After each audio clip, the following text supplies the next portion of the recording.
everyone, welcome back to my channel, Set Apart Living. My name is Michaela. Before I get started, if y'all could go ahead, show me some love, consider liking, sharing, subscribing to my channel. I do weekly videos on health, wellness, and faith, so if you're interested, please stay tuned. So for today's video, I just wanted to get into my weight loss journey and the things that I've been doing to improve my health, improve my fitness over the last couple of years.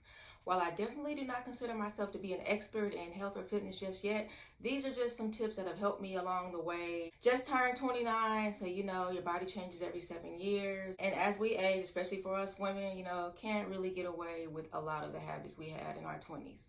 But hopefully these tips will help you guys if you're currently on a weight loss journey. So here we go.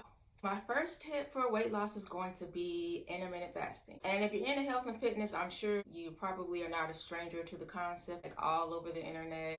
Intermittent fasting, or a fancy way for starving yourself, is an eating plan that switches between fasting and eating on a regular schedule. Many diets focus on what to eat, but intermittent fasting is all about when you eat. Numerous studies show that time-restricted eating can be an effective tool to lose weight as well as have powerful benefits for your body and brain. For me, fasting is a very beneficial and useful tool for me simply based on the fact that when I started trying to lose weight, I had a very hard time with staying in a calorie deficit. And calorie counting can be a very tedious thing. I honestly don't know how people calorie count everything that they eat day in and day out. I don't see myself counting calories for the rest of my life. And of course, there are apps on your phone that you can use to put in your macronutrients, but do most people have time for that? No, they don't. Intermittent fasting is definitely more of a convenient and effective way of losing fat, and you don't have to worry about staying in a deficit or worrying about going over calories, especially if you fast a couple of days of the week. My second tip is going to be carb cycling. I don't feel like I'm somebody that can completely cut out carbs. I try and make my carbs work to where they're beneficial to my body and my body's actually using them for energy. When a person eats a diet that is high in carbohydrates, especially refined carbs, the body ends up making too much insulin. This can lead to weight gain and a higher chance of developing type 2 diabetes along with other metabolic diseases, especially when you are not being physically active. Carbohydrates, when digested, are then broken down into glucose, which your body either utilizes for energy or stores them as fat. Carb cycling involves going back and forth between high carb days and low carb days, with also days in which you eat no carbs at all. Taking short breaks to cycle carbs can give your body a chance to burn through stored fat. The way in which you carb cycle will depend on your overall health and fitness goals. Tip number 3 is going to be make sure that you are getting enough protein. Protein plays a key role in the creation and maintenance of the cells in our bodies. Studies show that protein is by far the most filling and can help you to feel more full with less food. This is partly because protein reduces your level of the hunger hormone ghrelin. The amount of protein you need will depend on your activity level, age, muscle mass, physical goals, and overall health. Honestly, this is something that I still struggle with. I'm somebody that's a picky eater. With the price of freaking inflation on eggs and meat and poultry, it's like I'm trying to make it work. My fourth tip is going to be make sure that you try to limit the amount of packaged or processed foods that you consume. Heavily processed foods often include unhealthy levels of added sugar, sodium, fat.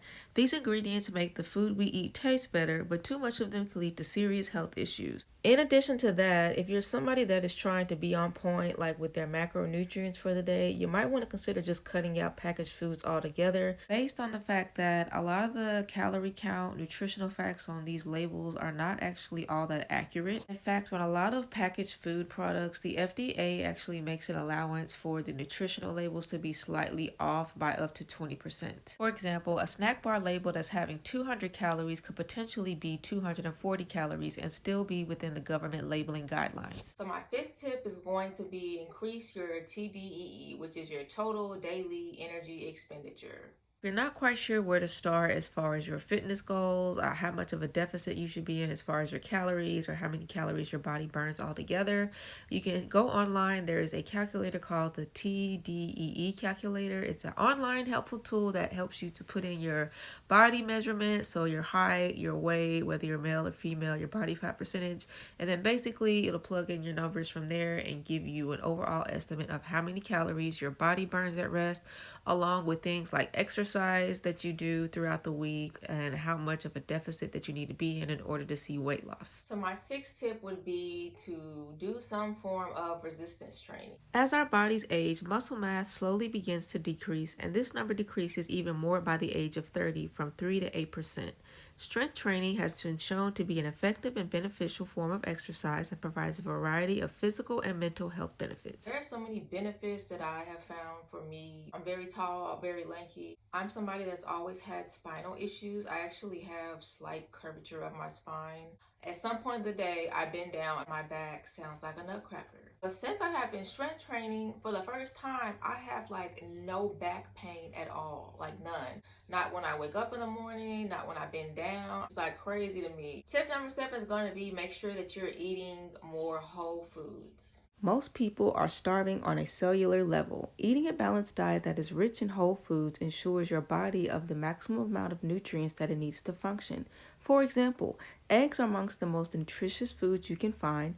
One egg contains all the vitamins and minerals you need. Eat real food. Really don't need a lot to be satisfied. Especially with whole foods, these are going to be the most nutrient-dense foods, and you can probably get away with eating a whole lot more. Tip number 8 is going to be aim to get between 6,000 to 10,000 steps a day. Walking truly is one of the most underrated forms of exercise. Walking improves your fitness, cardiac health, alleviates depression, improves your mood, and creates less stress on your joints and reduces pain. Especially if you are somebody that has a long way to go, a lot of weight to lose, you definitely don't want to do anything too extreme. That was partially part of my problem. I was doing like an hour in the gym, an hour of weightlifting, and then I do like 25 minutes of cardio, and then I would do 6,000 to 10,000 steps. Now, of course, I'm going to get some steps in along with that hour session, but you don't need to be doing all that, especially if you have, like, for women, hormonal imbalances. The last thing you want to do is burn out your damn adrenals, because you're not going to be able to lose any weight.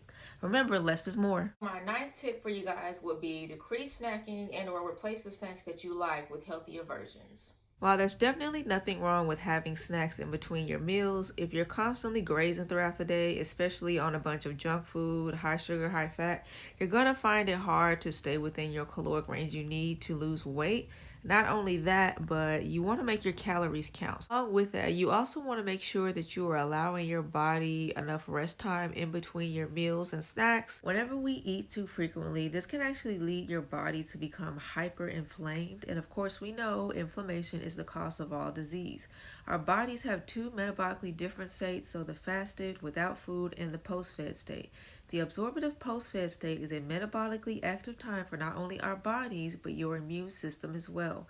When we eat, we do not only just take in nutrients, we also trigger a response in our immune system. This is why it's so important to make the majority of what you eat to be whole, nutritious foods, so that way you will be less likely to snack in between those meals. Again, there's nothing wrong with snacking, just be smart about it. Make your calories count. So for me personally, I try to center all my snacks around some form of protein, as protein is one of the most satiating foods that you can eat. Even all of your favorite junk food snacks, there is always a healthier alternative. You just have to get creative and shop around. So my 10th and final tip is going to be make small incremental changes that you can sustain over time. Everybody's body is different, so you really just have to figure out what works for you. But with any weight loss journey, you do need to be consistent. And when you make tiny changes here or there, before you know it, you will be where you want to be. Well, that concludes the end of my video. Y'all let me know in the comment sections what you do to lose weight. Please don't forget to hit the like button if you already haven't, and subscribe to my channel. I will see you guys in the next video. Peace.